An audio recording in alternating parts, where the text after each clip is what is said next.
Distance between A and B is 230 kilometers. After traveling a certain distance, a motorbike breaks down and it travels at 3/4 of the actual speed and reaches 1 hour late. If the bike had broken down after traveling a distance of 30 kilometers more, he would have reached 48 minutes late. Find out the distance at which the bike broke down and speed of bike. So it's a similar kind of sum. But यहाँ पर अपने को distance between two destinations दिया हुआ है. So ये दो इसके और इसके बीच में 230 किलोमीटर का डिस्टेंस है. और यहाँ बोला है कि after travelling a certain distance उसका एक्सीडेंट हो गया. तो लेट अस से ये x किलोमीटर्स है. ये जो डिस्टेंस है ये x किलोमीटर्स है. तो जो बाकी का डिस्टेंस होगा वो 230 माइनस x किलोमीटर्स होगा. तो अगर एक्सीडेंट इस पॉइंट पे होता है तो if it speed was s kilometres per hour here, its speed became 3/4 into s kilometers per hour after the accident. That's what I have been given. And in this scenario, they are reaching 60 minutes late. The train is reaching 60 minutes late because of the accident happening here and the speed becoming 3/4 of the original speed. Now in second scenario, what they're saying is, if this accident would have occurred, इस point से 30 kilometre आगे अगर accident हुआ होता,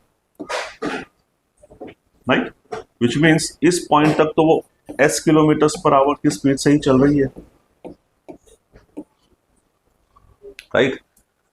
तो इस scenario में यहाँ की स्पीड s है और ऊपर के सिनेरियो में 3/4 s है. मतलब इन दोनों का स्पीड का रेशियो कितना है, 3/4. और यहाँ पर मेरे को बोला 48 मिनट्स लेट पहुंचती है. तो मतलब इसने ये जो डिस्टेंस ऊपर 30 किलोमीटर जो ट्रैवल किया होगा और नीचे जो ट्रैवल किया होगा उसका जो टाइम का रेशियो होगा वो रिवर्स हो जाएगा. बिकॉज अगर डिस्टेंस सेम होता है तो स्पीड का रेशियो टाइम का रेशियो एक दूसरे का रेसिप्रोकल होता है, इनवर्स होता है. और अभी मुझे मालूम है इन दोनों का डिफरेंस 1 मिनट है. उसकी वैल्यू मेरे को 12 मिनट्स दी है बिकॉज 12 मिनट्स का डिफरेंस आ रहा है.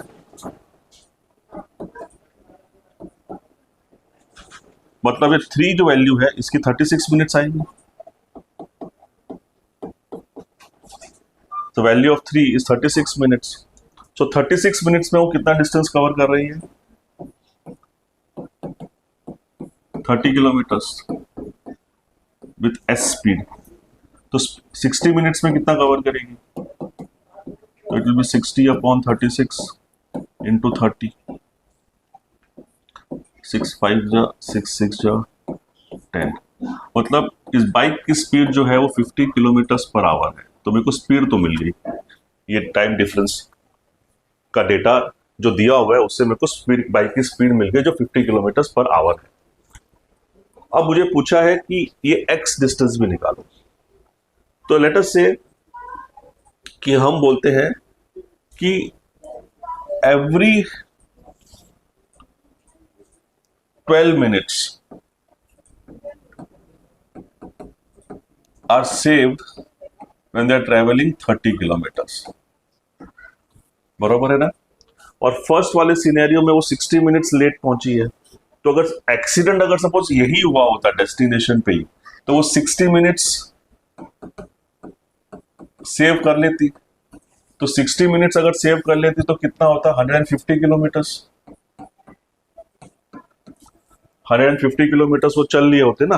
तो मतलब ये एक्सीडेंट एक्चुअली डेस्टिनेशन पे हुआ होता तो यहाँ नहीं हुआ होता, यहाँ हुआ होता और वो 150 किलोमीटर अवे हुआ होता. मतलब ये 230 माइनस x की जो वैल्यू है वो 150 किलोमीटर है. मतलब x की वैल्यू 80 किलोमीटर है.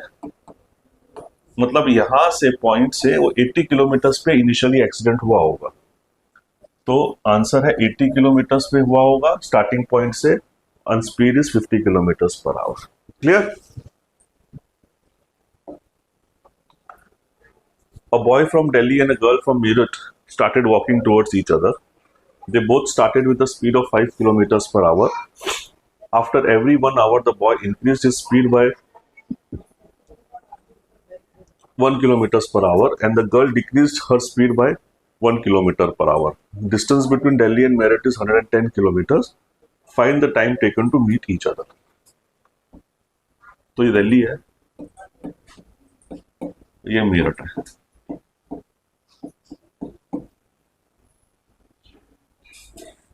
तो यहां से ये बॉय चला है और यहां से एक गर्ल चली है।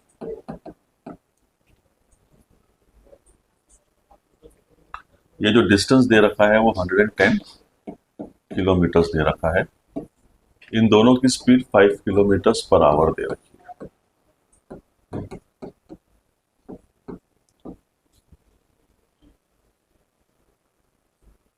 After every 1 hour, boy increases his speed by 1 kilometers and girl reduces her speed by 1 kilometer. So let us say, I will say boy and girl, और मैं यहां लिखता हूं डिस्टेंस ट्रेवल्ड।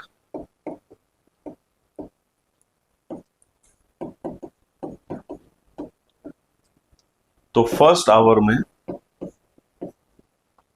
बॉय 5 किलोमीटर चलेगा, girls भी 5 kilometre चलेगी, right. अब इसने अपनी स्पीड बना के 6 किलोमीटर कर दी। तो सेकेंड आवर में बॉय 6 किलोमीटर चलेगा और गर्ल 4 किलोमीटर चलेगी। थर्ड आवर में बॉय 7 किलोमीटर चलेगा और गर्ल 3 चलेगी। फोर्थ आवर में बॉय 8 किलोमीटर चलेगी और गर्ल 2 चलेगी। फिफ्थ आवर में बॉय 9 चलेगा और गर्ल 1 चलेगी। और सिक्स्थ आवर में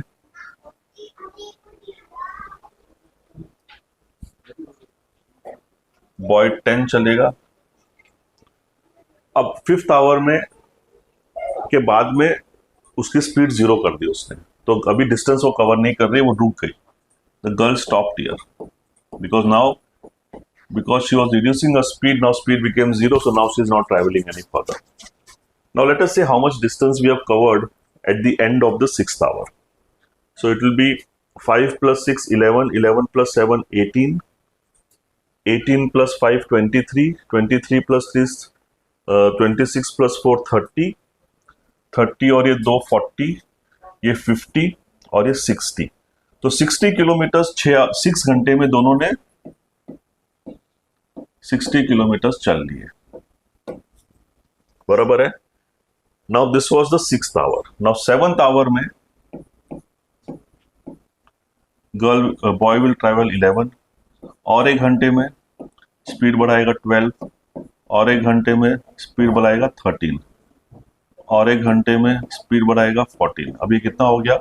40 7 plus 10 50 हो गया। तो यहां भी ये 50 किलोमीटर चल लिया ऑलरेडी। अब टोटल 110 किलोमीटर्स खत्म हो गए। मतलब ये लड़का गर्ल के पास पहुंच गया होगा जो वहां रुकी हुई थी, बिकॉज दोनों का मिला के 110 किलोमीटर चल लिया। तो 6 7 8 9 10 घंटे बाद उन लोग मिले होंगे। क्लियर है? Welcome students, I hope you enjoyed time, distance and speed videos. If you have any problems, please get in touch with me on my WhatsApp number, and please do not forget to subscribe on my YouTube channel and keep me motivated as always.